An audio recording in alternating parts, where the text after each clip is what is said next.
Mecca செல்கிறார் Vijay. Saudi அரசு கொடுத்த சிறப்பு அனுமதி. கலாய்த்து தள்ளும் நெட்டிசன்கள். மெட்ரோ டிஎன் நியூஸ் சேனல் நேயர்களுக்கு வணக்கம். தாவேக தலைவர் விஜய் இஸ்லாமியர்களின் புனித தலமான மெக்காவுக்கு செல்கிறார் என தகவல்கள் வெளியாகியுள்ளன. மத நல்லிணக்கத்தை வலியுறுத்தும் வகையில் அனைத்து புனித தலங்களுக்கும் அவர் செல்லவிருப்பது அரசியல் வட்டாரத்தில் பரபரப்பை ஏற்படுத்தியுள்ளது. தமிழக சட்டசபை தேர்தல் வாக்குப்பதிவு முடிந்து ஒட்டுமொத்த மாநிலமும் தேர்தல் முடிவுகளுக்காக காத்திருக்கும் வேளையில் தாவேக தலைவர் விஜய் அமைதியான முறையில் தனது ஆன்மீக பயணத்தை தொடர்ந்து வருகிறார்.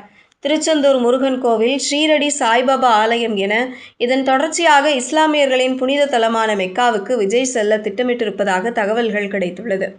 ஆனால் மெக்காவுக்கு செல்ல சில விதிமுறைகள் இருப்பதாக சமூக வலைதளவாசிகள் தெரிவிக்கிறார்கள்.